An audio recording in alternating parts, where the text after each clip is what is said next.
Mamma's and babies daily লাইফে সবাইকে স্বাগত। বাবা নারকেল ফাটিয়ে দিল পিঠে বানানোর জন্য।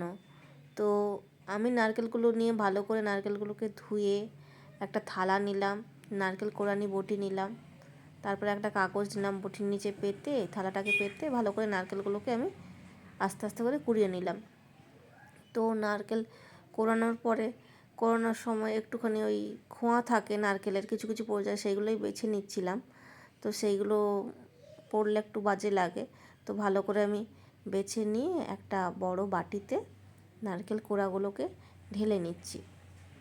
তো নারকেল কোড়াগুলোকে ভালোভাবে ঢালা হয়ে যাওয়ার পরে আমি এতে মেশাবো চিনি, কারণ আগে থেকে চিনিটা যদি মেশানো হয় তো চিনির দানাগুলো ভালো করে নারকেলের সাথে মিশে যায় ও গলে যায়। তো তাই জন্যই আমি নারকেলের চিনিটা ভালো করে একটু মাখিয়ে রাখার চেষ্টা করব। মাখিয়ে অনেকক্ষণ আমি রেখে দেব। ভালো করে নারকেলগুলোকে আমি করে নিয়ে নিলাম বাটিতে।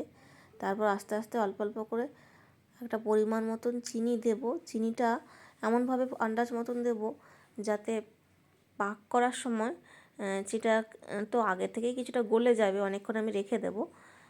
যখন মা পাক করবে চিনিটাকে যাতে একটু আঠা আঠা মতন হয়, নারকেলগুলো একে অপরের গায়ে মানে জড়িয়ে যায় আর একটা পুরের মতন ভালোভাবে আঁটো সাঁটো একটা পুর হয়, মাখা মাখা একটা পুর হয়। সেই জন্য চিনিগুলোকে আমি পরিমাণ মতন নিয়ে মাখিয়ে নিচ্ছি চটকে চটকে। এরপর মাখানো হয়ে গেলে এটা প্রায় 1.5-2 ঘন্টা আমি চাপা দিয়ে রেখে দেবো। তো চাপা দিয়ে রেখে আমরা বাড়ির রীতিমতো কাজ করছিলাম। তো ওটা হয়ে যাওয়ার পরে 1.5-2 ঘন্টা পরে এটা খুলে তারপর মা পুর বানাবে কড়াইতে। কিভাবে পুরটা মা বানাবে আপনাদেরকে দেখাবো। কড়াইতে মা নারকেলগুলো 1.5-2 ঘন্টা পরে এসে নারকেলগুলো নিয়ে নিয়েছে, গ্যাস জ্বালিয়ে নাড়াচাড়া করছে। চিনিটা অনেকটাই গলে গেছে অতক্ষণে, আর গ্যাসের তাপেও প্রায় গলে গেছে। নারকেলগুলো একে অপরের গায়ে জড়িয়ে গেছে দেখছেন। ভালো করে পুরটা আঁটো সাঁটো হয়ে মাখা মাখা হয়ে যাবে। আর এরকম নাড়াচাড়া করতে করতে যখন চিনিগুলো ভালোভাবে গলে যাবে তখন দেখবেন একটা মাখা মাখা পুর তৈরি হয়েছে ও হালকা একটা ব্রাউনিশ ভাব এসেছে। তখন অল্প একটু হাতে নিয়ে টেস্ট করে দেখবেন যে মিষ্টিটা ঠিকঠাক হয়েছে কিনা, সেটাও দেখে নেবেন। আর পুরটা কতটা আঠালো হয়েছে সেটাও একটু দেখে নেবেন। দেখে নিয়ে হয়ে গেলে পুরটা গ্যাস বন্ধ করে নামিয়ে রাখবেন।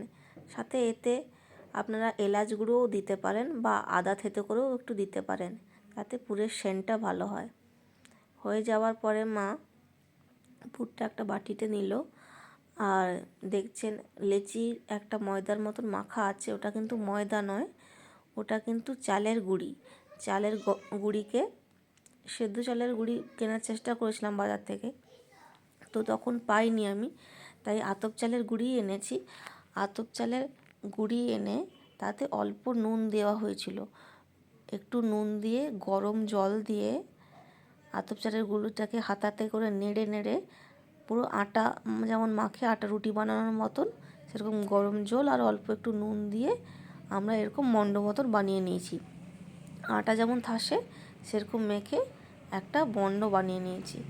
মণ্ড বানিয়ে সেখান থেকেই মা অল্প করে লেচি কাটছে, একটা ছোট করে গোলা করছে, তারপরে পিঠের আকারে তৈরি করছে দেখছেন। পুরগুলো ওর মধ্যে দিয়ে পিঠের আকারে মুড়ে নিচ্ছে। তো অনেকগুলো পিঠে এইভাবে মা একে অপর লেচি কেটে কেটে বানিয়ে নেবে পরপর পুর দিয়ে।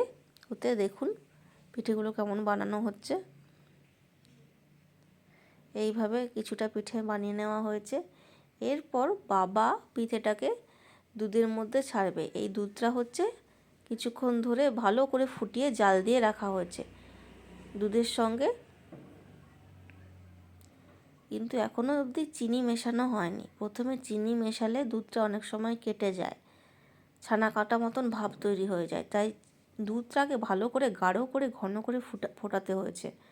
ফোটানোর পরে পিঠেগুলোকে আমরা কাঁচা পিঠেগুলোকেই ছেড়ে দেব, ছেড়ে দিয়ে লাস্টের দিকে চিনিটা দিতে হবে। গুড় দেইনি, আমরা চিনি দিয়েই করেছি এটা। তো ভালো করে সেদ্ধ করে নেব। সেদ্ধ করে একটু পরে সেদ্ধ হয়েছে কিনা খুন্তি দিয়ে লাস্টে দেখে নিতে পারেন। সেদ্ধ হয়ে গেলে একটা মাখা মাখা গাঢ় গাঢ় ভাব আসবে, দুধের কালারটাও আসবে, পিঠেটাও সেদ্ধ হয়ে যাবে। তারপরে আপনারা দুধ পুলি খেতে পারবেন। তো আজকের দুধ পুলির রেসিপিটা কেমন লাগলো অবশ্যই কমেন্টে জানাবেন। লাইক সাবস্ক্রাইব করতে ভুলবেন না কিন্তু। সবাই ভালো থাকবেন, সুস্থ থাকবেন। টাটা।